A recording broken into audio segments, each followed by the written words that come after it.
Where am I supposed to find silver bullets? Kmart? And welcome to the My New Movies podcast. I'm Ryan, I'm Shane. and today we're talking about franchise crossovers. And as we announced on our last episode, I picked Ghidorah, the three-headed monster from 1964, part of the whole Godzilla franchise stuff. Yes. And I picked The Monster Squad, the 1987 uh sort of family friendly, not quite family friendly, you know, crossover of the revival, sort of a postmodern revival of the Universal monsters. It's got Frankenstein, Dracula, the whole whole bunch of them. But yeah, we're gonna be talking about both those movies in full in-depth spoilers, so that'll be fun. Uh, and before that, we like to talk about a few things we've seen recently. Um, do you want to kick it off, Ryan? I know when we're recording this, Christmas has just happened. Also, actually, this episode comes out on New Year. So happy 2026, everyone. It's That's kind of ridiculous. It's going to be 2026. That's going to be a real year.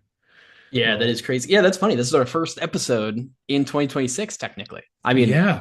we're kind By of the time skin of traveling a its little bit. teeth. Yeah. Yeah. Yeah, I can kick it off though. It was, of course, like you said, just Christmassy. And I watched. I'll just start with Die Hard. What a banger!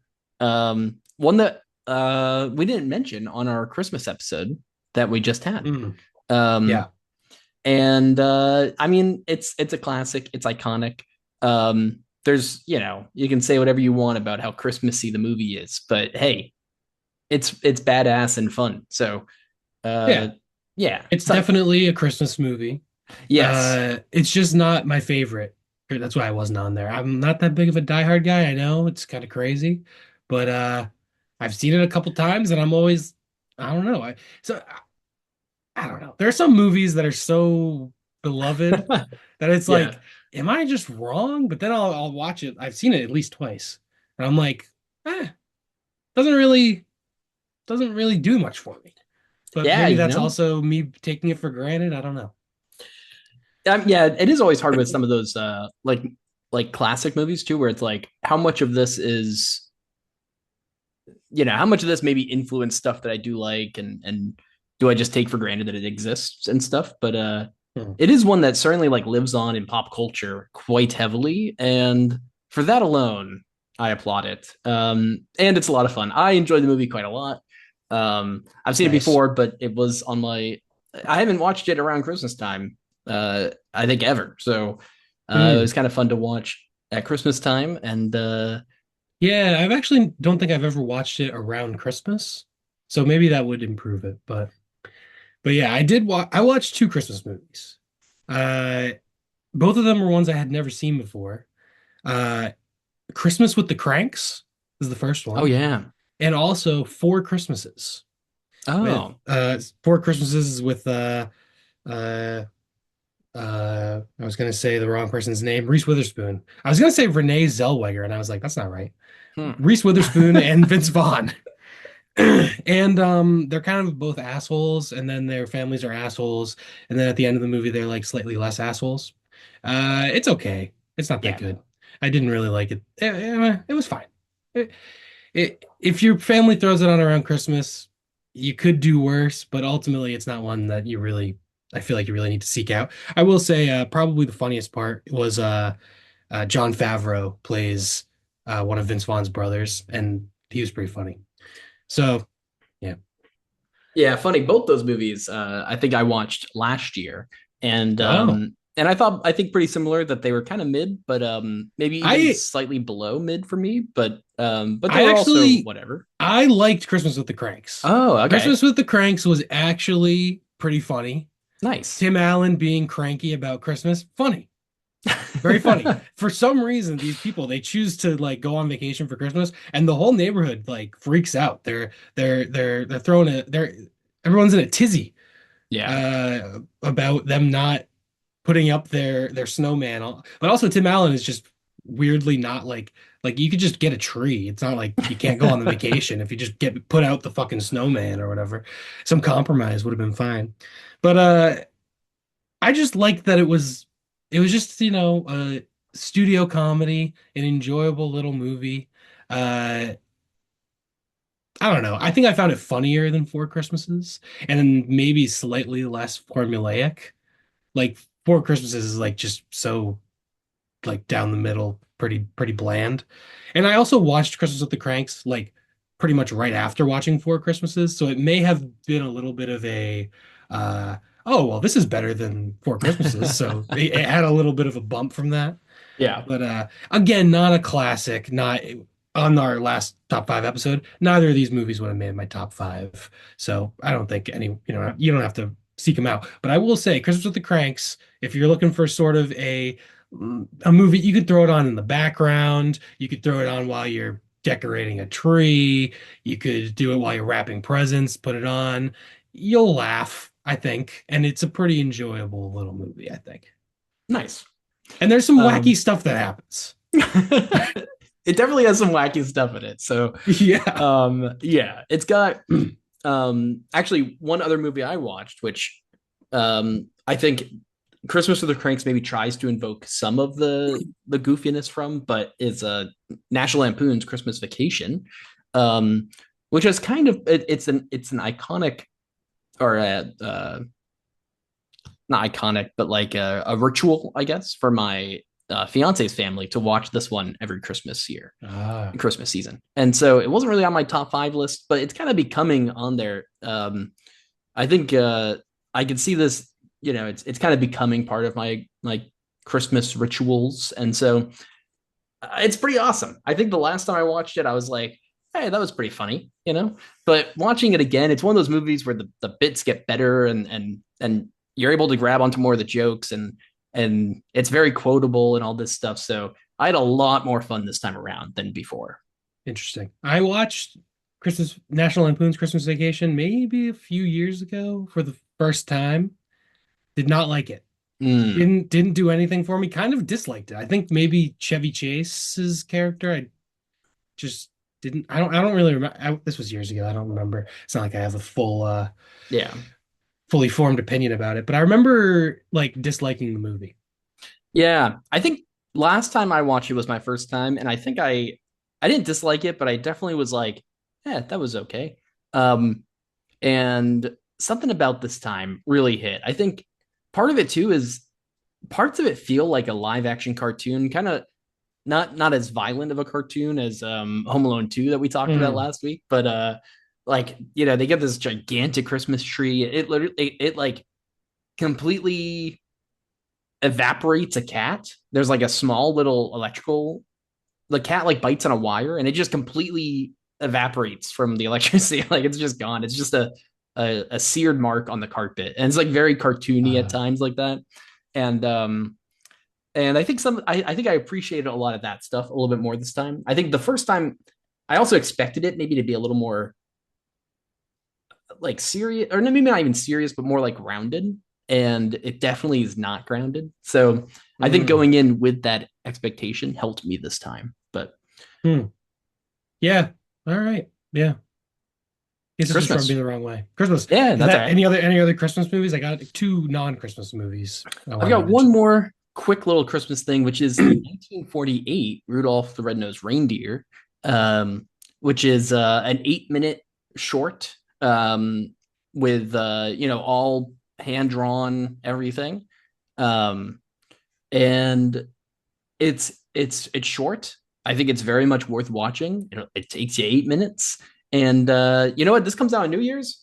After this episode, you could just throw this on real quick, and you're still pretty much in season. And if you haven't seen it, I think it's kind of a blast. It's not like amazing, and every like rip of it online, the audio is terrible. I think it literally just had terrible audio when they recorded it. I mean, it's Hmm. 1948, um, and you can find it on like YouTube and stuff, and free everywhere. So definitely worth throwing on. Um, I mean, it won't blow your socks off, but I think just seeing kind of the first attempt at adapting that that poem was pretty cool. Nice. Very cool. I will say, I went to the theater and I saw not Marty Supreme, but we are covering Marty Supreme next week. So next week's half episode, Marty Supreme, announcing it now. We're gonna go out, we're gonna see it, we're gonna dream big, and we're gonna Marty Supreme it up. So that's exciting. I'm excited to see Marty Supreme. I'll be seeing it in a few days. But I saw The Housemaid, Oh, the nice. the new psychological thriller based on a Frida McFadden book, but starring Sydney Sweeney and Amanda Seyfried, and just a fun, fucked up, trashy psychological thriller, erotic thriller, fun time at the movies. Definitely enjoyed it. Uh, a little on the long side, probably, but honestly, just an enjoyable time. Sort of like a less well-made version of Gone Girl, you could say. Not that it's the same story as Gone Girl, but that type of a thing, a twisty, Mhm. turny thriller. Um, and yeah, just an enjoyable time. I don't think you have to rush out to the theater to see it, but it's worth checking out if you're looking for sort of a 90s erotic thriller throwback. Nice. That sounds cool. That was on my potential watch list in theaters this Mhm. week, so maybe I'll make the time to go out to see it.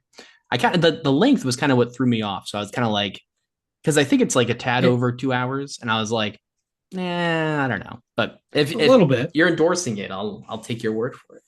I think it was worth watching. I liked it. I had a good time. It's and I would say this one my row at the theater was me and my girlfriend and then uh two groups of four like middle-aged women. So that is clearly like Yeah, women. This is like targeting women. So if there are any, well, if there are, I think that's the target audience, yeah, yeah, like because I think a lot of people who read Frida McFadden's books are probably women. yeah. I assume our audience is mainly women. And I would say that that theater had to be 90% women, and it was pretty packed actually. Nice. And this was like a matinee. I guess it was Sunday after Christmas. We went to like a matinee screening, and it was pretty packed. So, and the movie's been making good money, so kind of cool to see a. I mean, it's based on a book, but it's just pretty much an original movie, and I suspect there are two sequels to the book, so there may be sequels to this. And by the end of the movie the ending is a little there are silly elements which is to the ending that where I was kind of like that doesn't really make that much sense, but I was like, all right, if this turns into a series, I'm here for it. I will watch The Housemaid 2 or whatever these sequels are. And it's making money, so hopefully they will make a sequel because Yeah. I would watch it. Well, and Frida McFadden like turns out these types of books. I could Oh yeah, imagine. I This might be her first film adaptation, though. Would be my I think guess so. Yeah, without I think it looking. is. Yeah, and so I think seeing this do well, I think I could imagine there's now clearly Oh defined an yeah. audience for this adapting her books, and so hopefully we might even just see more that maybe aren't necessarily related to the housemaid, but similar, right? Yes, definitely. I could definitely see that happening. And I'm here for it. Sometimes you just need a sort of pulpy thriller. Yeah, It's not high art, but that's not what you're there for. It's entertaining and I enjoyed it. yeah, nice. That sounds rad. Yeah, I'll have And to actually make the time for it. yeah, I mean, you have the AMC pass, whatever it's called. So like Yep. I feel like it could be worth using one of your like four movies a week or whatever they give you. Do you have anything else you wanted to mention? Or I had one more. No, go for it. That's it for me. Last thing I wanted to mention is a perfect transition to our topic because I watched Shin Godzilla Oh, nice. from The from 2016, I believe. Yeah. Directed or co-directed by Hideki Anno, who did Neon Genesis Evangelion. Also co-directed by Shinji Higuchi. Yeah, this is the like 2016 remake or reboot of Godzilla. And then they didn't ever made a sequel to it, and then they made Godzilla Minus Zero, which is its own thing. And then I think they're gonna make a sequel to that. Or Godzilla Minus One. Is that what it was called? Yeah. Godzilla Minus One, whatever. I think the sequel is gonna be called Godzilla Minus Zero, maybe. I don't know. Anyway, the whole Godzilla timeline, it's a nightmare. Insane. Yeah, it's completely ridiculous. But this movie, really good stuff. Really good stuff. Very talky. And I will say, if you don't speak Japanese, which I don't, there's a lot of talking, a lot of people talking, a lot of large groups of people talking about what to do about Godzilla. This could be this, blah blah blah. So quite a talky movie, but I didn't mind it. It kept the pacing going, and the design choices for Godzilla are very cool, very unique. There's some cool like action scenes, and I think the way they handle it is actually really well done. I would say it's less emotional than like Godzilla Minus One, probably. It's not as like an emotional of a story, but it is very well done, and I think it's worth watching. So, yeah, Nice. Cool. there are unique character designs that look unlike any other Godzilla I've ever seen. That's all I want to say. I don't want to talk too much about it. Sick. That one's been on my So, list actually to see, and I had not seen it. I it's did cool. rewatch the original Godzilla in preparation for this, and Mothra, and I hope to get through a few more things, but I didn't, and so I just jumped into Ghidorah with just those two behind me, and I'll tell you what, I'm going to keep going down this chain. I Nice. I won't get too much into it yet on Oh, my full opinions, but we're gonna get into it. We're gonna talk about Ghidorah. Well, the name of the episode is Ghidorah, the Three-Headed Monster Squad. that's right. So we're gonna start with Ghidorah, the Three-Headed Monster. So I mean, we can just talk about it right now because you. So I've Hell seen yeah. the original Godzilla, but I have not seen Mothra or Rodan or Mothra versus Godzilla. None of them. I've only seen the original, and then Ghidorah, the Three-Headed Monster, and then I've seen like Shin Godzilla, Godzilla Minus One, and the 2014 like American Godzilla. That's all Mhm. the Godzilla I've seen. I haven't seen any of the other ones. So I think maybe we have slightly different. I just haven't seen the early ones that you have seen. Yeah, well, I haven't seen too many of them. I was hoping to see more of them before this, Yeah. but I did rewatch. I had already seen Godzilla, the original one, Hmm. before, but I did rewatch that going into this, and that movie is incredible. Just just amazing. I mean, I think anyone that's watched Ghidorah has maybe probably seen that one. I mean, I think You gotta watch that one yeah, first, I think. Godzilla. I think is also the original Godzilla is surely Ishirō Honda's like most popular movie. I mean, there's Yes. yeah, I don't have to look at like it's got to be. It's everything else after that really follows this, right? There's uh all these other movies, big monster movies, but they're pretty much all in line with just what else can you do with kaiju, right? And Yeah. so this one is 10 years after the original Godzilla, and Yep. we've had a few more things introduced. I think this is maybe the fifth installment in Ishiro Honda's stuff, but there's other stuff that ties in here Yeah. as well. But So basically there's I think we can just set the scene for the movie. We are gonna get into full spoilers. I know I've said that I think multiple times now. Just wanted a final warning. But so there's Godzilla, and then at some point there's a Mothra movie, and at some point there's a Rodan. Is it Rodan or Rodan? I think it's Rodan is what it sounds like when there's Rodan. when you hear it All in the right. movie. All right, Rodan. So Rodan, they all had their own movies, and then there's Mothra versus Godzilla, and then is there also a movie before this that introduces Rodan to Godzilla, or is this the first time Rodan and Godzilla meet? I think this might be the first time they meet, although I'm not entirely sure on that. Gotcha. I I I, I believe you. It's a little confusing though, so that's Yeah, it fair. is. There's a lot. There's a lot, and then this movie introduces Ghidorah, the three-headed monster, which is pretty cool. So basically, this is the basic summary of the movie. Godzilla is a bad guy. He destroys cities and stuff. Everyone's afraid of him. And then so is Rodan, but Mothra is a friendly kaiju who protects an island, I think called Infant Island. Yeah. And there are these two tiny women and they're tiny and they're small and they're kind of celebrities. And there is a meteor strike Earth. There's a woman, a princess from some random island gets like mind controlled by a woman from Venus and Yeah. is warning everyone that Ghidorah is going to attack. Ghidorah is going to attack. And then the the Mothra tries to get Godzilla and Rodan to team up, and eventually they end up teaming up to fight Ghidorah, the three-headed monster. 3v1 badass ultimate action battle royale. That's and then that's the end of the movie, basically.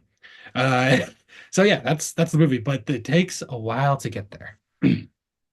Yeah, it's not a very long movie. It's 93 minutes and yeah, I think it like Ghidorah itself doesn't actually show up until maybe 45 minutes in.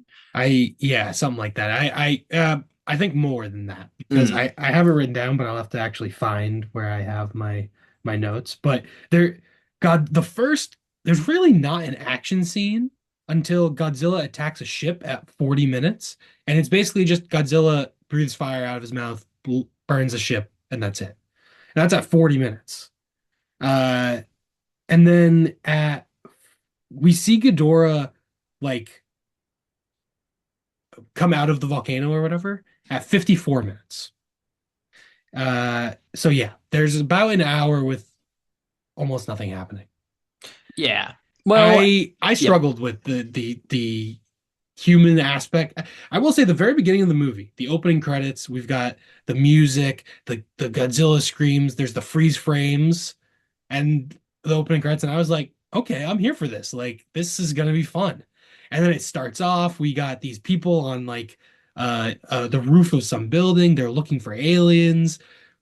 There's like there's a shot reverse shot, and one of them is like slightly out of focus. And I was like, oh, that's a little charming, it's a little out of focus. Not a big deal.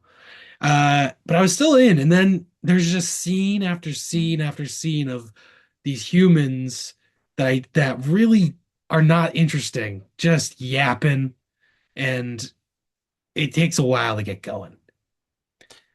Yeah, it definitely takes a while. I think interestingly, I actually liked a lot of the human stuff that was going on. Okay, I good. probably would have liked the kaiju stuff a little bit earlier or more mixed in, maybe.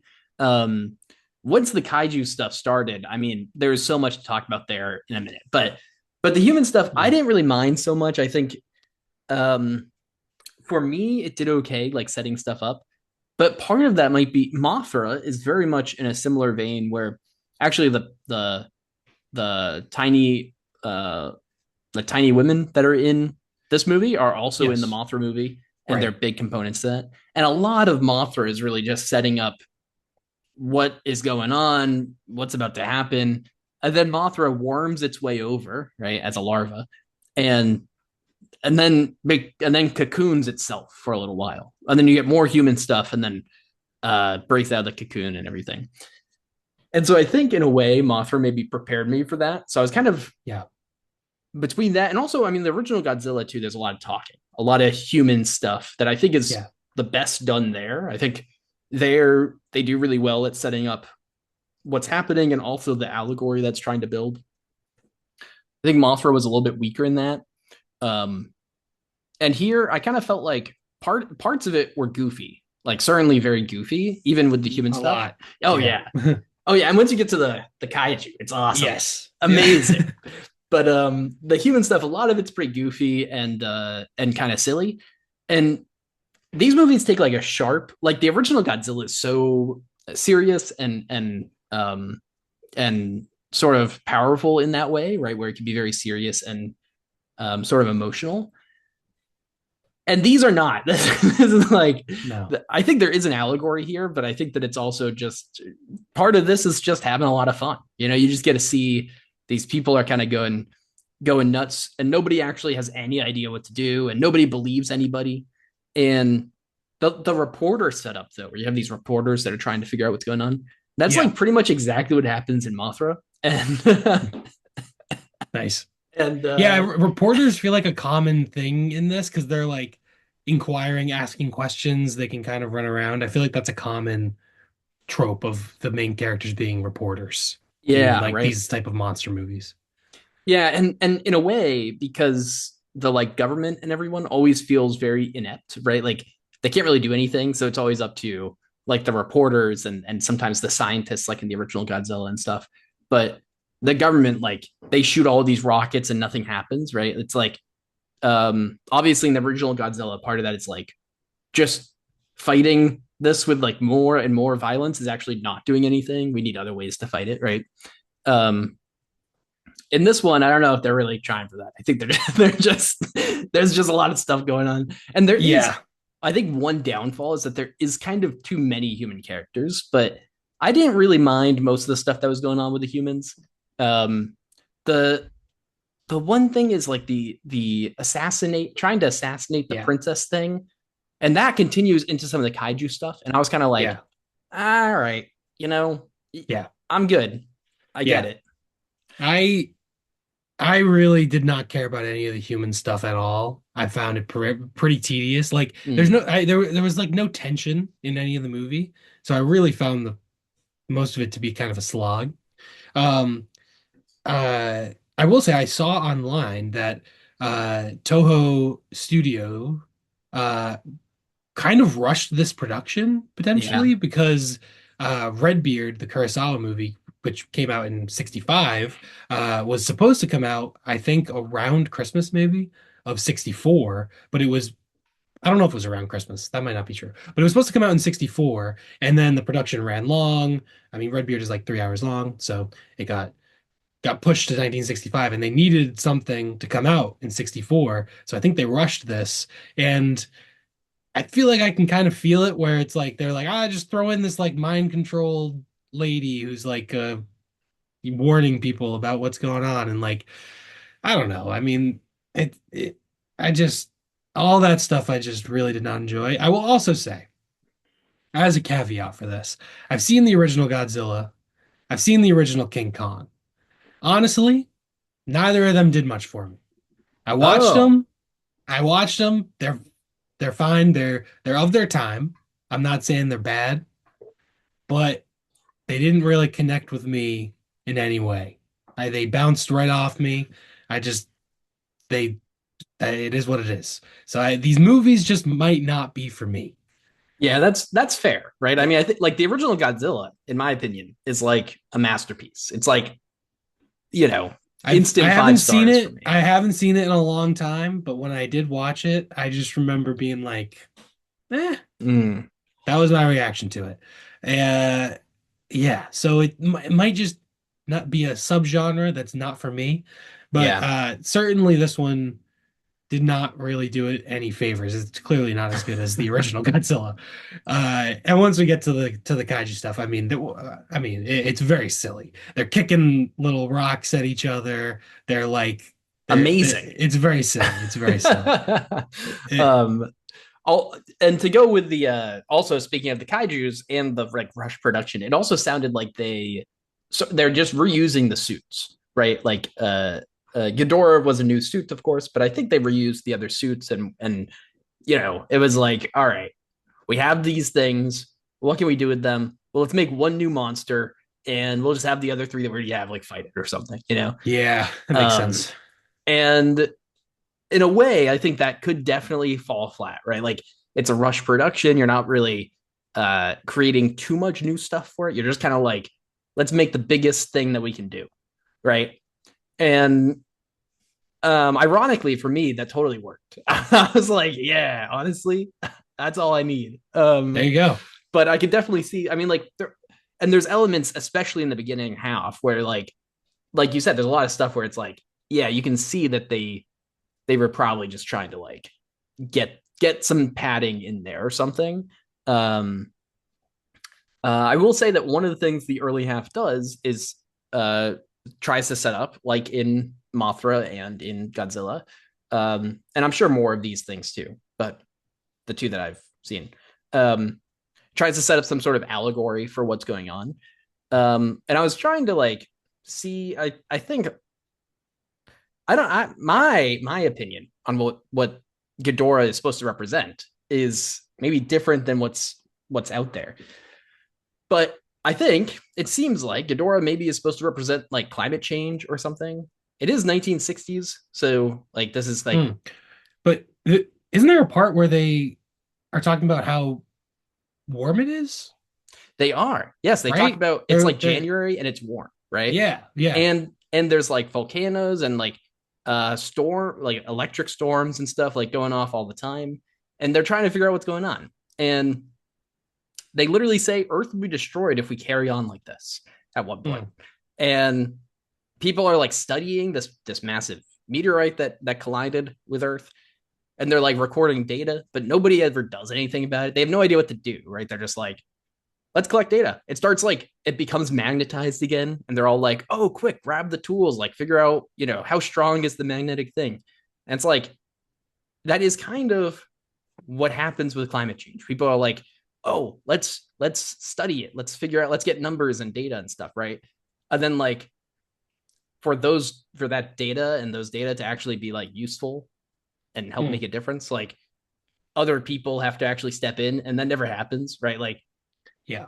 um You have to actually regulate things and change the way the economy works, and yeah, the people in power don't want to do that. And then now the earth is hotter than it ever was. Everything, yeah. which again, Flooding, yeah. we have like we have people like reporters and stuff like doing the work here as opposed to like the government and the people, right? In fact, the whole like assassination bit is like, it feels to me like it's maybe even like supposed to be the fact that like governments are just like continuously distracting themselves and each other and us with like Mm. nonsense that doesn't matter. Whereas like literally there's like a giant kaiju fight happening right above the government's head that like collapses a wall on the guy and kills him. But like Mm. but they're just so preoccupied with trying to get this petty thing done. Yeah. Um Yeah, Also, that makes sense. I like that. Ghidorah destroyed Venus. They say it destroyed Venus, Right. and Venus, like iconically, is very hot and has a huge layer of carbon, well, of greenhouse gases. That at one point it probably didn't have those, and because of massive volcanoes and underground structures that have shot up a bunch of uh, these these gases, um, it's become a very hot, lead meltingly hot place. Hmm. Um, and so while it's not really climate like human cause climate change, obviously, like there's no Yeah. people there, but it is like an analogy used for what happens with these greenhouse gases. Hmm. Um, and then of I course like that. the way to Oh, actually beat Ghidorah is everyone actually teaming up, you know? yeah. Right. Yeah. That's what I There you got. go. That's Yeah, what I I got. like it. I like that interpretation. That if I had thought of that interpretation, maybe I would have enjoyed the movie more. But I Thank you. didn't. And then I just was like, when is this going to be over? Yeah. But I do really like that interpretation. That's great. I do think like I felt the Mothra movie, I felt it was harder for me to see the interpretation right away, or the allegory right away. Hmm. And I don't think I appreciated that one as much until kind of reading more into the allegory and trying to understand what they were going for. And this one, it's ironic because I think when I tried to like look at like one, there wasn't as much written about like the allegory here compared to Godzilla and Mothra. Hmm. And two, what I was finding like didn't really nothing really mentioned what I was thinking. So I was just like, well, whatever. This makes sense to me. I'm going with it. Um, but for Mothra, I didn't really read into it as well as I maybe could have or should have or whatever. Um, Maybe it wasn't and there. I don't yeah, know. maybe it just wasn't there as well, right? Yeah. But this one, I feel like it really that beginning half did help me piece some of that stuff together. Um, and it helped that I knew that obviously Godzilla, Rodon, and Mothra have to come together. There's no Yeah. way that the second half of this movie was not going to have them to come together. Like, Yeah, right. Yeah. um, and then they come Yeah. together, and they at first Godzilla's just like kicking rocks at Rodon. It's weak. That fight is really weak. I was like, yeah. It's the best part of the movie. It's amazing. There you go. See, I didn't do anything for me. I was just like, this is it? They're kicking rocks at each other? I Mothra shows up. Mothra shows up, and Mothra literally is like trying to talk to them, and they're literally headbutting and hitting the same rock back and forth at each other. It's just like a volleyball match. They're literally just hitting it back and forth at each other. It's amazing. Yeah, that's fair. That's fair. I guess I just didn't find it that funny. Maybe I Uh, just didn't. Maybe I just wasn't on the right wavelength. yeah. I mean, I don't hey, know. whatever. Teach their own. I really appreciate pretty much anything in the suits.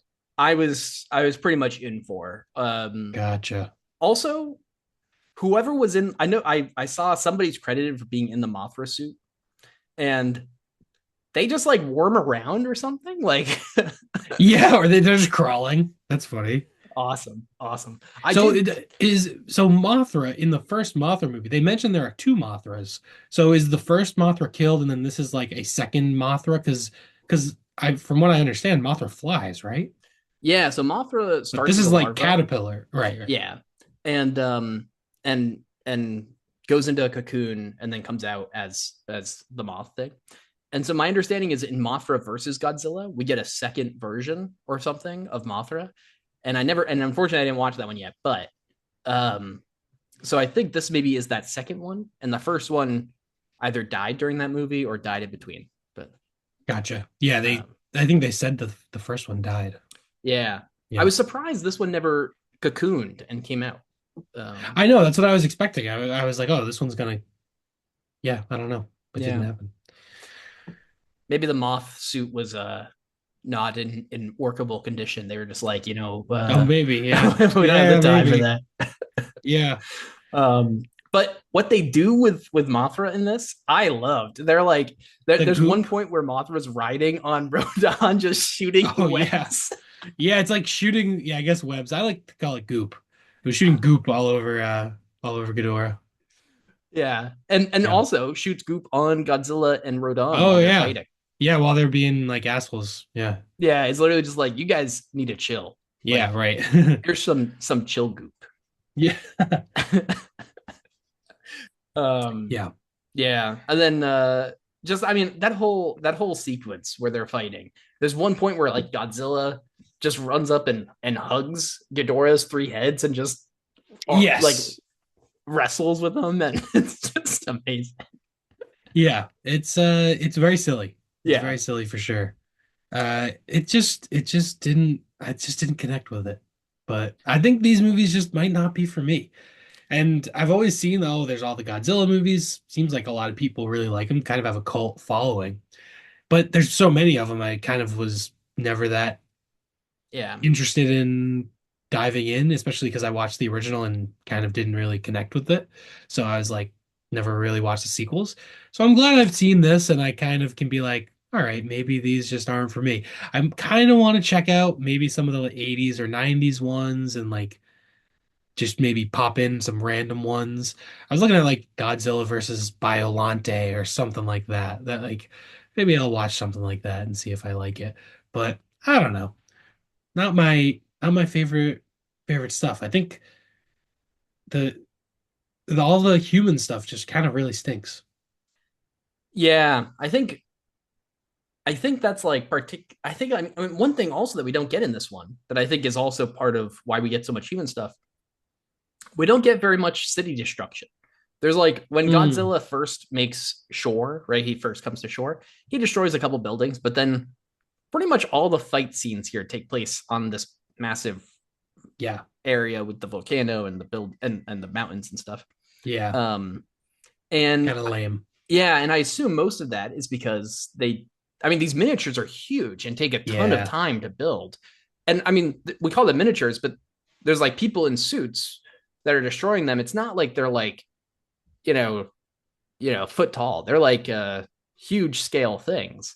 Yeah. Um, and so I imagine they just didn't have a lot of time to actually build too many of them. So they were just like, Godzilla will destroy a few when he first comes out. We'll have some more human stuff go on, Yeah. and we'll have them all just fight by throwing rocks at each other on the mountains. Yeah. Yeah, I could see that. And then the princess gets shot sort of in the head on the side of the head and then just magically remembers that she's a princess and I was like, what was this? But it's not like really explained, right? It's just like, No. yeah, it's just all right, that's just what Nah, happened. yeah, yeah. It definitely not well. I don't understand any of the princess stuff, you know? Um, I like but that in your interpretation, it's like, well, this is all meaningless, like bullshit, and that feeds into the interpretation, actually. yeah, right. I That's kind of how I partly how I justified the fact that I got so much of that princess stuff. I was like, Mm. you have uh there's like this protester and these people like she's essentially a protester saying that you know climate change is going to happen, right? We need to Mm. change stuff. And the government's like, yeah, fuck that. That cannot Yeah. happen. Like, Yeah. or I corporations or whoever, the big scary guy is like, no. Yeah, I wanted to ask, like, in 1964, how much was known? Obviously, I feel like there's environmentalist movements, but it was probably more for like preservation of wildlife and like trees conservation, stuff like that. Was there much known about like climate change, as in like earth warming, sea levels rising, that type of stuff? Yeah, that's a good question. I mean, that might be why this interpretation's not the best in terms of when it came out. Maybe it's not like the intent. Well, I don't could because still I don't be. really know, right? I don't know a good timeline of all that stuff, but Hmm. maybe it's a modern interpretation. Well, yeah, but you could kind of just even if you want to say our understanding of climate change is more modern, I think humans destroying the environment Yeah, for selfish reasons is a constant through human history, basically. So right. that interpretation is still there. Yeah, and like so Mothra, part of the allegory there is that a lot of it is that it's about the kind of exploitation of indigenous people and their land, right? Which Hmm. is why Mothra is like a protector of those people. And so like in a way, this is kind of like an extrapolation of that, of just like uh the destruction of the whole land, right? Of everything. Hmm. Yeah, Um makes sense. yeah. But yeah, I uh I don't know if I have that much more to say about it. There was a shot I really liked when the researchers are like going down into the valley to find the comet or meteor where uh Ghidorah ends up coming out of, and they see it from afar, and the camera zooms in, and then during the zoom, there's like a cut to now like a wide medium shot of the meteor. I like that. That was a cool shot. And early on, I did really like the way that they were like pretty much all of the shots of a city are all miniatures. Yeah. Like I thought that was actually kind of cool that it's just sort of using that language throughout the whole movie instead of just like having shots of a real city and then we cut to a miniature just so that it's all cohesive. So the beginning of the movie, I did feel like there was potential, but then just the story lost me. Also, you know what Yeah. I'm realizing right now? I may have been using a shitty microphone this entire time. Just plugged in my microphone. That's So, funny. uh, Well, audio. Hold on. Let me just make sure I have. no uh All no right. skin off our teeth. Hopefully that wasn't Shit. that does sound a Well, lot different, I'll be honest. does that But sound a lot better? that there you go. Second half of the podcast, just like the second half of this movie, is where it really picks up. Yeah. Okay. Yeah. There we go. Well, sorry about that. Hopefully No it worries. wasn't unbearable to listen to. That for, but yeah, I got the microphone plugged in now. Nice.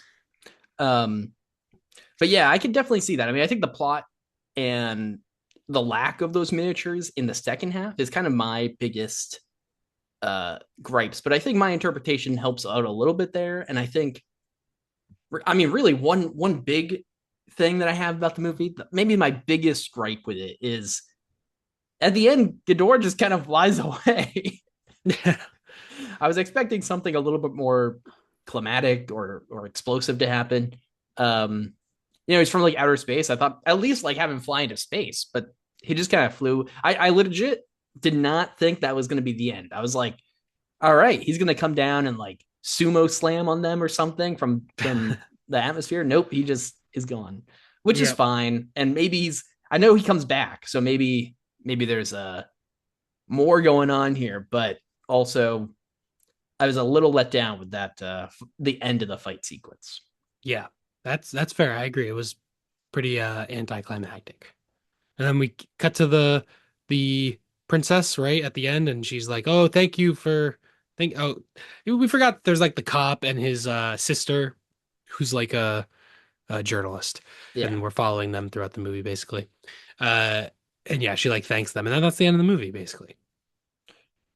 Yeah, that's it. And Yeah. Another thing I liked, the song that the little tiny ladies sing to Mothra. They did it twice, and the second time around I was like, all right, well, you kind of just showed me this like 20 minutes ago, but still kind of cool with like they're superimposed their faces on the side and you see the people like bowing to Mothra. It was kind of cool. yeah, So, yeah. that's a big thing from the original Mothra too. I think that song is probably, I mean, I would guess that that one has like kind of a cult following aspect to it because it's Mm. pretty awesome. People like the Mothra song probably. Like, how could you not? You know. Yeah, it was cool. Also, I think that is so. Those two people um are actually twins, and they're actually a music group called the Peanuts. Who I think I don't know much about them. Obviously, I really only know from this stuff. But when I was watching Mothra, I looked it up, and apparently their like big thing is that they can sing since they have the same voice because they're identical twins. They like sing at slight. They'll like sing slightly off from each other, so it sounds like somebody that's using like a um a dual tape or something, like a tape of Oh. themselves, and they're singing over it or something slightly different. I forget what you call that, like mixing in a different tune or whatever, but not tune, but Not is it just it's not just harmony. I guess, yeah, but Harmonizing harmonizing with within yourself, but like I don't know. But because they sound like one person, but it's actually two voices kind of a thing. yeah, but then you can have like a voice slightly deviate, so it kind of sounds like the person like recorded something themselves earlier and now is Yeah, singing again, something like right, that. right. Like two tracks kind of, but Yeah, that's cool. that's apparently like their I think that's their like big thing. Huh. And so it's kind of cool that I didn't expect they'd be back in Ghidorah. I thought they were like in Mothra and that was it. But Yeah, it was very cool to see them back. nice. Cool. All right. I'm all set with Yeah. Ghidorah. Uh, I'll give my rating first, I guess. I gave it 2 stars. Whoa, two? Not even two and a half. That's Not two okay. and a half. That's okay. Yeah, I mean, it is. I think if you're not in for it, there's a lot that that can take it down, probably. Yeah, Um, maybe it felt like a slog to me. It was 93 minutes, and I was like, "Jeez, yeah." that being said, I give it 4.5 stars. Whoa, 4.5. Okay, yeah, good. Yeah, this thing was awesome. Um, but I could definitely see I see where you're coming from with pretty much everything you said, but I think it's funny that almost all of that actually either worked for me or like I kind of justified it away with an allegory or whatever. I don't know. But Yeah, and I get that. Like, if you enjoy the campy guys in the suits, then that understand the appeal. But it just I maybe I just wasn't in the right frame of mind, but I just didn't enjoy it. But that's going to be a big factor of whether you enjoy these movies, I think. oh yeah. The impromptu volleyball fight was amazing. Um but I will say this is interesting because pretty much all these movies after the original Godzilla are just very goofy in a way that I don't think is I expected. Um but I'm totally in for. But I think even if you like the original Godzilla, you'd probably you might not be in for all these, like you might be more in for like Shin Godzilla and Godzilla Minus One and stuff, but not necessarily, you know, Ghidorah and Mothra and all this stuff, where it's a lot more goofy and literally the eyeballs on the suits are getting pretty outrageous, Yeah, it's like googly eyes at times. yeah, Um, yeah, and so I think this has probably even a more niche audience than the people that just like Godzilla stuff. I mean, I think it's just goofy, and you got to be in for that. But I was totally, I don't know, I was just in the right mindset for it. I was super down, so nice. it totally worked for I'm me. glad you liked it. Yeah, thanks. Um, and the rating recap, we've got this has a 6.5 out of 10 on IMDb, 3.4 out of 5 on Letterboxd, 77% critic score, and 59% audience score on Rotten Tomatoes, Mm. bringing it to an average of 6.7 out of 10. So that's okay. It's mixed. I think that's pretty. Yeah. I think that's pretty generous. But yeah, Yeah, I think we are the two I ends here. Yeah. yeah, I think maybe I went in like I don't know, like I knew it was gonna be campy, but it just what I just didn't find it funny, Mm, which I think is the issue. yeah. So Maybe also I was kind of annoyed by how long it took to get to it. So then I just wasn't in the right frame of mind for the end of the movie, like to enjoy the end of the movie. I was kind of just like, oh boy, all right, let's go ahead. Like, I don't know. So I just, yeah. yeah, I do think that some of that was alleviated by me having seen Mothra because again, it's Hmm. kind of a similar formula and a similar level of like goofiness. And for me, the goofiness with the characters at the beginning, at times with the characters at the beginning, was pretty funny. Like in Mothra, I remember there was like one scene where like there's literally it just like leave a baby on a bridge that's about to get destroyed, and a character like runs back over to get it and stuff, and it's just like goofy and kind of nonsensical, but also it just worked for me, and I think this carries on with some of that. Well, definitely, and it yeah, again it will either work or not for you. I think totally. Um, Yeah. Yeah. And I think there is an element of like campiness where they are trying to be serious. And I mm, don't know at what point they lean into the comedy versus like the comedy just comes unintentionally. I'm not really sure where that line is because this movie seemed to be playing it pretty straight, I guess, but maybe not. I'm not sure. yeah, I don't know. I mean, I think that's hard to tell, right? But I think Because the brother and sister bantering was supposed to be funny, but then like was was all the action stuff also supposed to be funny? Was it ever supposed to be cool? I mean, I think maybe funny cool, you know. I don't know. I mean, it feels hard to imagine that like I mean, they have like almost literal googly eyes on Godzilla. It's and like Yeah. I And don't there's know. they're like talking to each other, and that was kind of funny when, but Yeah. I don't know. Yeah. Yeah. All right. I don't know, but either way, I definitely appreciated it for the humor. Well, Um I hope you continue your Godzilla journey and enjoy the Godzilla movies. You got plenty to watch. oh yeah. So, yeah. Oh yeah. Well, the other half of our episode here. The Shit. Monster Squad, Yeah. directed by Fred Decker from 1987, co-written by Fred Decker and Shane Black. Uh, this is a movie that follows a group of kids who run into the Universal monsters, basically. There's Dracula, there's Frankenstein, there's the Wolfman, there's the Mummy, and the creature from the Black Lagoon, I guess, or kind of. Uh, and I think that's pretty much all of them, right? Yeah, I think that's everyone. But yeah, they this movie is listed runtime is 82 minutes. The credits start at 78 minutes. Not to mention there's opening credits. So this movie's probably only about 75 minutes long. This movie gets to business. I enjoyed it. I like the opening credits, sets the tone, sort of a I feel like this kind of fits in with a lot of 80s stuff. There's like kids doing an adventure, and then there's the horror, like a kid-friendly horror. I feel like Yeah. those are both big things, sort of with like Gremlins, maybe. Obviously, the Goonies or Stand By Yeah. Me have the kid adventure element. And then throwing in like horror, I guess, is more of a Gremlins type of a vibe, I guess. But but yeah, there's a lot of kids being uh what's the word? Kind of shitty to each other, but Yeah. in kind of a friendly banter type of way, but also kind of a bullying each other kind of a way. And they're kind of assholes, which is kind of like just how kids are. and certainly how they were in the 80s. Uh, yeah. Yeah, even our main characters at the beginning, who are friends with this guy, call one of the characters. They literally just say, "Hey, where's Fat Guy or Fat Boy or something?" Yeah. Like they just say that to each Yeah, other. yeah. They're supposed to be friends, and they call him fat.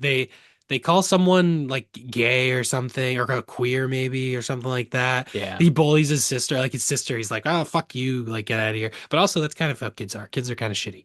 Uh, but yeah, and then they happen upon, uh, well, I don't know. The Dracula. It sets up stuff with Dracula at the beginning.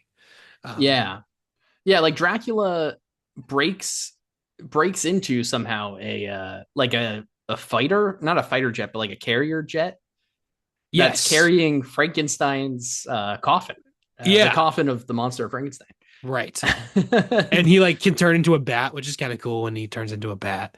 Yeah. And also this is definitely like a postmodern version of this where all the kids know the rules. They know about Dracula and Frankenstein and they know how they talk about it in the clubhouse about you need a silver bullet to kill the werewolf. You need to put a stake through the heart of the Dracula to kill a vampire. So they they know the rules sort of, and this is pre-Scream, but this is sort of in that meta horror type of a vibe.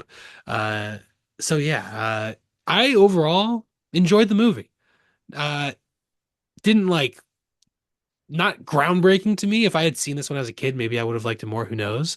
But I thought it was a very enjoyable time. Like I said, the runtime is nice and short. I could definitely see this being something. I mean, we watched it around Christmas just because of the timing, but you could watch this around Halloween, and I think it would be an enjoyable time. And I had a good time with this movie. So Yeah, this was my first time ever seeing it, and that was my reaction. What was your kind of like general reaction to the movie? yeah. Also, my first time seeing it, and I also thought it was all right. I thought, it's good. It's not like, again, not really groundbreaking, not really throw my socks off or anything, but it was fun. I liked the Universal monsters. I mean, I thought they were all interesting. I think they had to make like slight modifications to all of them to get over copyright stuff, but it all worked. I mean, I think like Creature Well, from the Black Lagoon is probably like the biggest change. It looks a lot different, but yeah, they call it like a sea monster or something like that, but it looks like, well, I don't know if they were credited in the credits of the movie, but on Letterboxd it says Bram Stoker and Mary Shelley are credited as like the original writers. So I don't know if they're like Frankenstein and Dracula are official, but the other characters aren't, maybe. I'm right. not sure.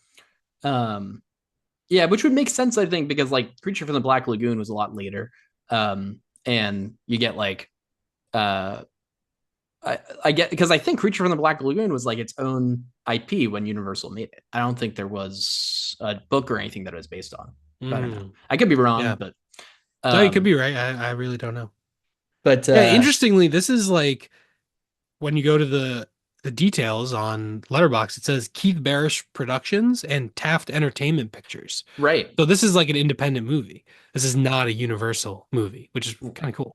Yeah, which is cool. And it's cool that they were able to work around copyright for this, because you Yeah. could imagine, I mean, it's not like Universal owns these characters necessarily, because, Yeah, well, right. at least not Dracula and Frankenstein, because they're previously established. But Yeah. maybe they do own like the, you know, uh, Gillman or whatever from The Creature of the Black Lagoon, and Mm. Wolfman or the Mummy or something. I don't know. Yeah, right. Because they don't call him Wolfman, I don't think. No, they just say he's a And werewolf, right? So, yes, they say he's a werewolf, and yeah. That's a good point.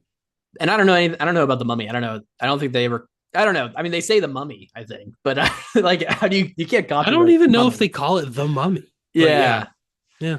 yeah. Um, but I thought all the monsters were pretty interesting. I liked, there's the scene where they, pretty much every death scene for the monsters I was pretty into. Like the scene where the mummy like unwraps a little bit, and Yeah, then that was kind of cool. that was cool.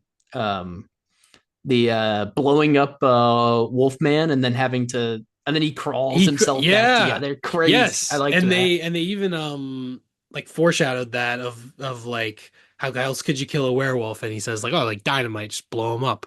And then they show that that doesn't work. Very, very cool. Yeah. Um, so that was all cool. And the final fight scene was pretty awesome. Hmm. You get the whole town. They have this whole main strip of town where the like brides of Dracula or whatever are like marching towards them first, and then you just get all these monsters. Um, uh, I guess the mummy's already gone at that point. The mummy getting Yeah, unraveled at the yeah, car kind of defeats him. Yeah, yeah. yeah. I Oh think yeah, you so. see his Yeah, skull. Like, yeah. You just see his skull in the street. yeah, Also, common '80s thing like climax finale in the town square, yeah. like Gremlins. Back Yeah. to the Future. So I feel like that's a common thing too. This movie does feel very '80s. Oh yeah, definitely. Yeah. I think particularly also with like just the kids team up and build up and everything in their little Yes. clubhouse, right? Like, um, yeah, you don't see too many tree houses anymore. I don't think. No, these kids are all on their fucking iPads. Yeah. What's the point of a Yeah. treehouse when you can just go on your computer? Yeah. Um, Play build a treehouse in Fortnite. yeah, or listen to the Mind Your Movies podcast. I Yeah. was. If you're under the age of 15 and you're listening to this, go outside and like throw a rock into a tree. Yeah, yeah. Do And anything. yeah, take a big stick and hit it into a tree and it'll break and then maybe like try it again or something. Yeah, It'd be yeah. cool. Find some. Yeah. I mean, I don't know. Like take a rock, hit it, or even like take a little ball and throw it in the air and hit it with a stick. See what Yeah, happens. or like throw a ball in the air and then catch it and then throw it higher Whoa. and then Yeah. catch it again and see how high you can throw it up in the air. Yeah. And Get then your parents to buy you a trampoline yeah, and and then just start break your bouncing. neck. Yeah. Yeah. Yeah. Hashtag not Uh medical advice. yeah. Um, uh, Yeah. yeah. So I think, yeah, it definitely has that 80s vibe to it. And I will say the thing that I really didn't actually like, though, is the kids. I didn't really care about any of them. And I kind of couldn't distinguish some of them from each other at the end. I was like, I um, could definitely distinguish them. There was only a few of them. There's like three kids, and one of them was like older and wore a leather jacket. I knew that one. That was pretty. I Yeah, was like, yeah. And then the others, I I guess the guy with the cop dad. I guess the two Yeah. main kids. I don't know. For some reason, it was easy for me to tell the two main kids apart. But yeah, there's kind of like three of them, and then there's uh the other one. Well, is there a fourth kid? Yeah, there's the kid with the dog. Kid with the dog. Oh, maybe I'm not keeping that track of them very well. There's the two main kids, Mhm. and then there's the chubbier kid, and then Uh, there's the kid with the cool older kid who like I think he smokes cigarettes and stuff like that. He See, which one of wears a them had leather the jacket. dog, or was that a different kid? There might have been another kid. There might have been a fifth kid. I'm not sure. I forget. Um, well, so there's Sean, Patrick, Dell. Oh no, Dell is like one of their dads, I think. There's Horace. Horace is the chubbier kid, Yeah. and then Rudy, and then there's Phoebe. Oh, there's Eugene. See, based on all of that, I can't tell Oh, you who those. Eugene. The only character I can tell you whose name it is Horace, and that's because they make a big deal about it because they Yeah, he literally does say call him that. fat. That's it. They That's call it. him. Yeah, that's a good point. He's like, I'm not fat. I have a name. Like that's the only reason I know his name. Yeah. All Um, right. Well, maybe there was a fifth kid that I forgot about, but still, yeah. which Yeah. I mean, not a big deal either. I mean, I liked overall the group. You can like see what it's going for, and um, it's only 75 minutes, so they have five monsters to work with, and 4 or 5 kids or something. Like Yeah. I can't ask for that much from them. But Yes. That is fair. I think I like the part of the movie where they hang out with Frankenstein. yeah, yeah, Yeah. Who would have yeah, expected that? Frankenstein turns out to be nice. and And obsessed with and boobs. he's obsessed with boobs? Yeah, dude, he takes the picture of Well, I the thought that girl was an across the. I did interpret that as an accident. Yeah, but then he's like holding up the picture. Everyone's trying to get the picture from him, and Oh, I guess he there's is. there's some other thing that happens too with that. But I do think the picture was probably my least favorite element of the movie where they kind of like blackmail this girl. They're like, "Oh, if you don't help us defeat the monsters, we're going to spread this around to everyone." It's like, "Oh, that aged poorly." Yeah, That's not very that's creepy. not that is that's pretty awful. Like, who are the real Uh monsters here? they are kids. I They know. are children at the end of the day. They're kind of yeah. But that definitely aged poorly. Definitely very 80. I will hey, it's not as bad as Porky's. Could have been worse. It could have been Revenge of the Nerds or something. I don't know. But Yeah. yeah, that part definitely aged poorly. Uh but Frankenstein, like he sees the little girl, the by the pond or whatever, kind of a throwback to Frankenstein. That was kind of nice. Um Good thing he didn't kill her. well yeah, but he didn't does he mean to kill the little girl No, and no. yeah, see That's he's what I mean. Yeah. unintentional. He learned. He learned. Oh yeah, maybe that's the idea. Is it's like he's grown. He's like, all right, I won't throw this one in the water. I'll befriend this one. Yeah. Uh Pretty good performance from Tom Noonan as Frankenstein. Tom Noonan actually a really good actor. Yeah. Kind of like I mean he's in like Manhunter, he's in Heat, he's in a bunch of cool movies. Synecdoche, New York. So, cool actor. Yeah. Yeah. I think probably the only person I would recognize the name of probably from the cast though would be my guess. Yes, Um, same here. yeah, but still awesome. And I think definitely like I was just making fun of the whole picture and the boobs thing with Frankenstein, but when they're hanging out with Frankenstein, it actually is like that is probably the my favorite part of the movie too. Mm, Other than maybe the big fight scene. Although yeah.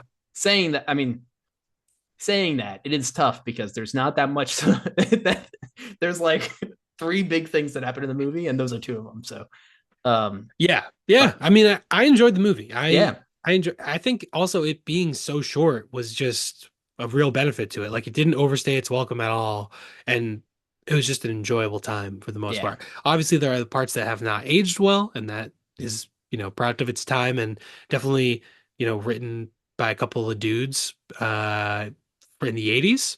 So makes sense. But yeah, the jokes about like the girl not being a virgin, like that thing was a little bit like they ask her and she just goes along with it, and then it's kind of weird. Like I she's like, guess it's Steve doesn't count, what are you talking about? yeah, like the I get the joke of like, oh, she's not actually a virgin, and then the little girl does it. Like, I get that it's kind of a funny joke to do it that way, and like the postmodern, like, oh, it's the '80s, we're gonna subvert it. But it kind of doesn't actually make that much sense in the story. Like, wouldn't she have just mentioned that beforehand when the like fate of the universe is at stake? But Yeah, yeah, but overall, I think this is an enjoyable movie. I I think it was worth watching, and I just appreciated the pacing of it. It yeah, maybe also I think I watched this the day after I watched Ghidorah. And so just seeing something where I was like, all right, we're moving forward, like things are happening, like it's making me laugh. It's actually trying to be funny. I think I definitely appreciated all of that. And this is kind yeah. of like a cult classic. A lot of people really love this movie. I don't know if I loved it as much, probably because I don't have any like nostalgia for it, but I still found it very enjoyable. Yeah, I feel similar. I think also I liked the Creature from the Black Lagoon and Wolfman. I like their suits a lot. They were in like Yeah. these cool these cool suits that I think they did really well with just making those suits. Yeah, the practical effects were very well done. I also liked a very 80s thing, or I don't know, or just kind of a thing you see in movies. Like they would do this multiple times where like someone does something like close a door or something, and you see like a thing written on his wrist, and it tells you, oh, this something about the guy. I don't know. Yeah, And they zoom in, and the guy just holds his hand there for like 2 seconds, and it's like, well, he probably wouldn't have actually just left his hand there or something. I'm trying to think of another example. It happens a couple times. Like someone is they like pull the mail out, and instead of just walking, this doesn't happen in the movie, but this is an example of what I'm saying. They take the mail out, and instead of just walking with the mail, they like hold it there for a sec so that the camera can see, oh, from Johnny, so you can get the insert shot in like one take. Uh, I kind of just like when there's little charming things like that in a movie. yeah, yeah. Definitely charming in a lot of ways. Also in like the there's that scene where they're in the house, Dracula's house, I guess, and Dracula's coming from one side, the brides of Dracula from another side, Wolfman from another, and they're cornered. And one of them's literally just like messing around with a statue. And they're like, "What are you doing?" And he's like, "We got to find the trap door. Like, obviously, there's a trap door, right?" And that goes along with like the meta aspect of it, but also just Yeah. like it's charming. It's like, yeah, what else are you gonna do? I guess. Yeah, exactly. Yeah. And I don't know, I feel like this type of like, oh, the characters know about the monsters.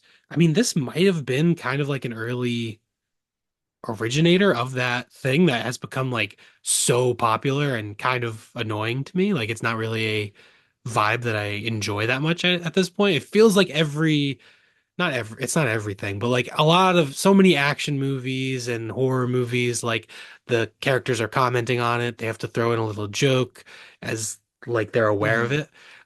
But I feel like this one is so early that it's kind of unique for the time. So it didn't really Yeah, bother me. yeah, definitely. I mean, I think that's why like Scream lives on so well for many people is like, even though now like there's gonna be Scream 7 and stuff, it's like the original Scream still like did all that stuff really well, right? And this is, yeah, like a whole decade before almost. So uh Yeah. pretty cool to see, definitely. But Yeah. still a lot of stuff just didn't quite hit enough for me, I think. Yeah, I don't know. I feel kind of torn on it because I do appreciate a lot of aspects, like the cool suits, the the big confrontation, and the very 80s vibe, and the meta aspects to some regard. But also, there's like, I don't know. I just kind of continuously felt like very um kind of meh from the movie. Like I was like, Huh. yeah, it's cool, but I don't know. I kind of, maybe I just expected more or something. Mm. And was sort of maybe a little let down. I mean, I didn't hate it. I did like the movie, but I am uh, also curious. Did you watch this after watching Ghidorah? no, I watched this one Ah, before. before. So, Okay. oh, that would have been funny because we had very different reactions to Ghidorah. So we came Yeah, in with different expectations. But maybe. no, yeah, I watched this one before, and I guess I was just expecting maybe a little bit more um from the monsters. Like you don't get a lot of them. It's like, Mm. I mean, there's only 75 minutes, like you were saying, of like splitting between the five monsters and the Yeah. bunch of people. So There is like that whole thing with like the wolf man like running around like I'm a werewolf. You need to lock me up. And like everyone thinks he's just crazy and then he goes on like a rampage or whatever.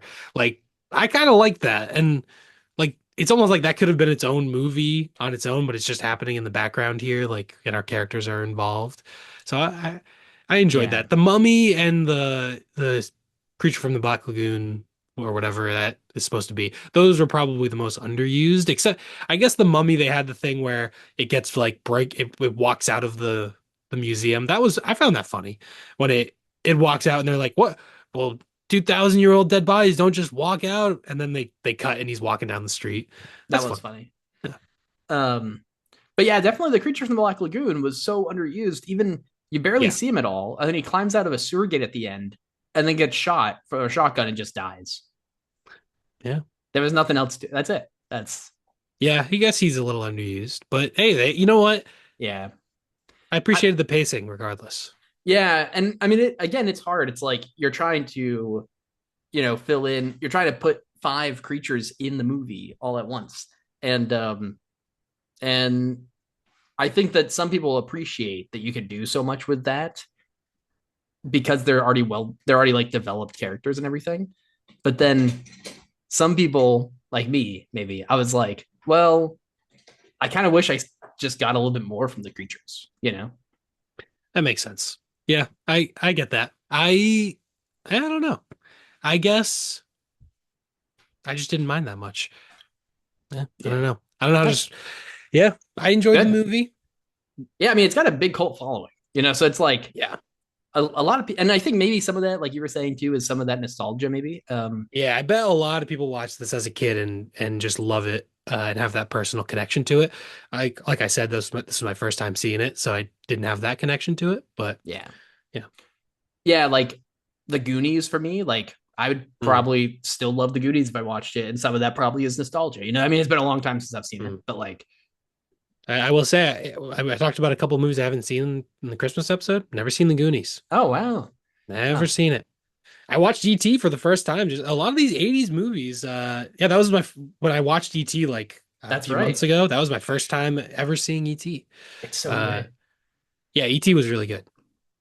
Um, but yeah, I mean, I think this kind of sits in a a decade with like a lot of stuff. I mean, I think that's the stuff that lives on from the decade is like just really really great. And I think maybe some of that like people still go in with the eye of nostalgia for some of this stuff, but also, I mean, there's just so many great movies that came out of it, which is cool. Yeah, yeah, definitely. Yeah, cool 80s movie. I don't know that I have that much to say about it. Like it's not I don't know Yeah. that there's really room for like some big interpretation of the movie. It's really just a fun adventure. Uh yeah. Actually, I think this is about climate change now. Yeah, this is about the war in the Middle East, actually. No, Uh yeah. I mean, I think, yeah, I mean, it's fun. There's some cool stuff, definitely. what'd you rate it? Yeah, I give it 2.5 stars. Oh, dude, I gave it 3 stars. It's a strong 3 stars, but I think 3 stars is fair. Yeah. Good, just a good solid movie. Like I feel like that's for 3 stars. Like you'll watch it, and I think this is a solid one where it's like, oh, if you watch that, you'll enjoy it, and maybe if it particularly appeals to you, you'll love it, or if it hits you at the right time or whatever. But I feel like this is just a solid and enjoyable movie. And if I watch it around Halloween, maybe I'd bump it up to 3.5 or something. I don't know. Yeah, I think for me, I was really close to 3 stars, but like between um the weird like Frankenstein boob stuff and like Yeah, boob stuff with Frankenstein really didn't register with me. But the yeah, blackmail element, that definitely was like, oh yeah, that sucks. Yeah. yeah. I kind of clumped that all together, I guess. Like that whole Okay. arc of like, yeah, Yeah. creepiness. Of And them creeping on the older sister or whatever. That element of the movie is probably definitely the worst part. yeah. And again, like with the kids, like I don't know if I cared enough about the kids. Mm. And I don't know if I got enough of the creatures. Like there's just too many. Like if any one of those things was like taken out and I didn't, if there was like a little bit more creature or a little bit more kids or not that creepy element, maybe I would have liked it enough to bump it up to the 3 stars.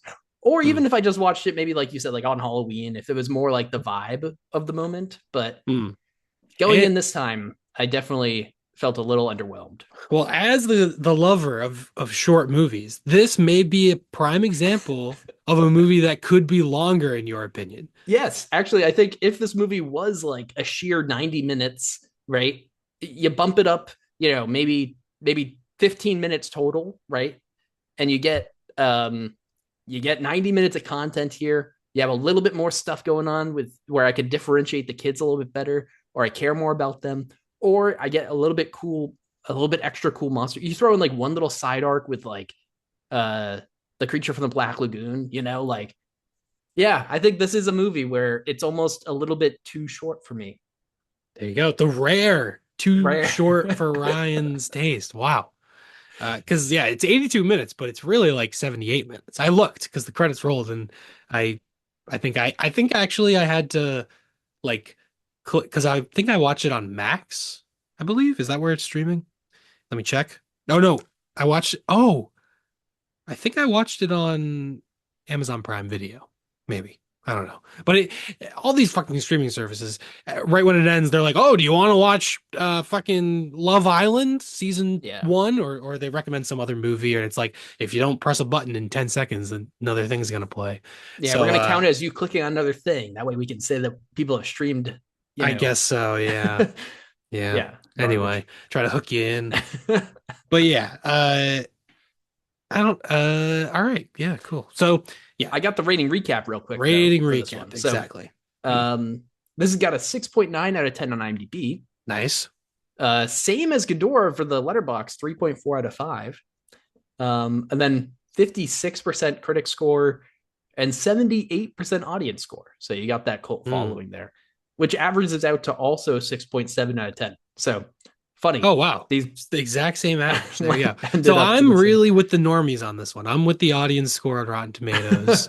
That that's where it's interesting. Like I always when we do the ratings, I feel like it's very arbitrary in some Yeah. ways, but situations like this always sort of, I don't know if confuse me is the right word, but I question it because, like, for example, I watched Four Christmases, I gave it 2.5 stars.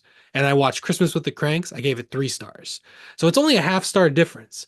But I feel like the gap between those movies is a little bit bigger than that. Yeah, But I'm like, I don't know. And then this 3 stars versus 2 stars, I kind of feel like I definitely enjoyed, I don't know. I guess 1 star difference is fair enough. I don't know.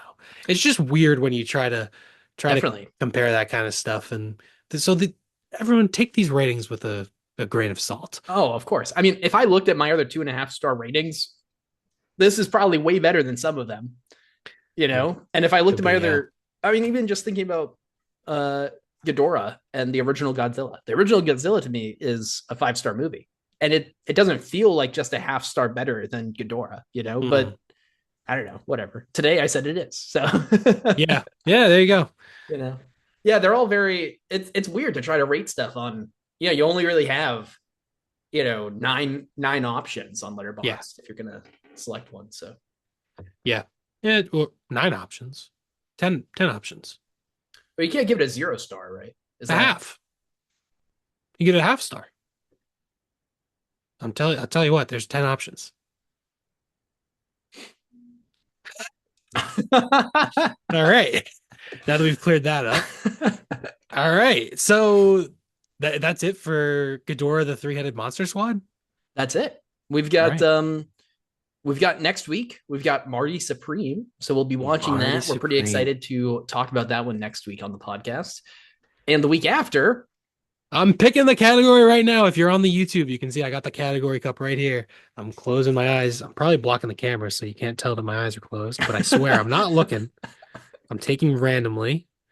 Here we go. unless we don't like it, then we just cut and we Then we can, have yeah, then we edit it and then ooh, oh, Jackie Chan. oh, nice. Oh yeah, Jackie Chan. I will say, Oh, do that's you awesome. want to pick now or do you want to do we'll pick off camera and we'll announce it next week? I'm down to make a preliminary discussion real quick if you want, and then Let's do a small discussion. we I can will always say lock it in. the first thing that comes to mind is Police Police story. Story Yeah. 3. Yeah, yeah. Police Story 3 Super Cop, It's banger, so good. banger of a movie. Uh I mean, I I don't know if there's a way I'm not picking that. Yeah. Um yeah, I mean that's hard to that's Hard just so good. it's hard to top. I'm gonna go just look at. I mean, that one is my highest rated. I did also really like this movie called The Nice Guy. No, called Mr. Nice Guy from 1997, directed by Sammo Hung Kambo, and that is a very fun movie as well. It's streaming on Amazon and on Canopy, so Mr. Nice Guy could be a good option. Police Story 3. Ooh, I don't know if it's streaming anywhere. That Oh was the no. thing with Police Story 3. It was like hard to Yeah. find, and I remember we rented it and then we got some bullshit copy and then we had to rent it somewhere else or something like, or yeah, something like that. Yeah. So Yeah, that is a annoying thing about it. those are probably my top two of ones that I've seen. Obviously there's like Rush Hour, there's Drunken Master movies, stuff like that. Yeah. I I was just looking at Drunken Master. That seems like kind of a fun one that I have not seen. So that could be potentially my pick. And it looks like Which Drunken Master? the The original. 78, Oh, yes, 1978. 78. All right, it's on Tubi. It's on Tubi. And then there's the sequel. So if we like it, there's You know, it's funny. I've seen the sequel, but I haven't seen the original oh. because I think the sequel also has like an alternate title that's like Oh, funny. The Legend of Drunken Master or something like that. So I didn't realize that it was a sequel maybe when I watched it. But yeah, there are some good ones here that I haven't seen, like Project A. Never seen that one. Directed by Jackie Chan.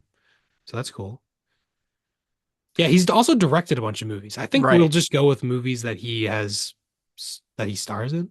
Yeah. I mean, Um, how many movies has he directed? I think he's directed only things that he's pretty much in, probably, right? Pretty much, yeah. He directed the first two police stories, did not direct the third one. I will say, I've seen all three of those. The third one is by far the best one, Yeah. in my opinion. Project A came out before the first police story. Then there's some other stuff. Who Am I? Armor of God. Badass title. 1986. Wow. Jackie Chan stars as Asian Hawk, an Indiana Jones style adventurer looking to make a Whoa. fortune in exotic antiques. Yeah, that After sounds Hawk, crazy. after Hawk discovers a mysterious sword in Africa, a band of Satan-worshipping monks kidnap his ex-girlfriend Lorelei, demanding the sword as ransom, as well as other pieces of the legendary armor of God, a magical outfit dating back to the Crusades. That's insane. From Tubi. That sounds cool. That does sound pretty cool. See, Well, I'll he's add it to the watch list at the very least. he's done so much stuff too. It's kind of insane. Like I forgot I Yeah. didn't know actually that he was in the like there's the Teenage Mutant Ninja Turtle movie. Apparently he's in that. Oh, he's not like a main role. He's probably a Yeah, cameo. But the Mutant Mayhem one. yeah. Yeah, I guess he does the voice of Splinter. Oh, that's funny. Yeah. That's cool. Yeah, he's done a lot of stuff. I mean, it's pretty impressive. Kind of the range that he's done in terms of there's some kid movies, there's some goofy comedies, there's some uh stronger action movies. So Yeah, lots to pick from. I really did like Mr. Nice Guy, but I feel like I want to go with Police Story 3 just because it's pretty sick. I mean, unless I should go with something that I've never seen before. That's how I'm feeling. Maybe potentially going with, like I said, Drunken Master. Never seen it. Hey, it would fill in something for you too. You've never seen the original, so True. that might be my pick. Well, do you want to lock them in now or do you want to lock them in next week? We can wait and lock it in next week. That way we have some All more right. time to think about it. But All so, right, and cool. that's our new route, by the way, y'all. If you guys Yeah. weren't paying attention the past Well, couple times, our plan is to like pull them at the end of our main episodes and then announce them on our half episodes. yeah. That way we get a little bit more time to think about them, and Yeah. that's pretty much why. That works out. Yeah, that works out. Cool. Well, this will be very fun. So yeah, if you're not following us on the podcast apps, we're on, Apple, Amazon, and Spotify. You can find us there. You can find us on YouTube, Mind Your Movies podcast. We got a letterboxed, Mind Your Movies, all one word. From there, there's a link to both of our individual profiles in the bio. So you can follow us there. And yeah, we'll be back talking about Marty Supreme next week. I'm excited. Uh, this movie, the hype is getting crazy. And yeah, Happy New Year, everyone. Well, New Year episode. Yeah, crazy. Happy New Yeah, Year for sure. Happy New Year. Go see Marty Supreme so you can watch our episode next week and watch some Jackie Chan movies. Don't forget to mind your movies.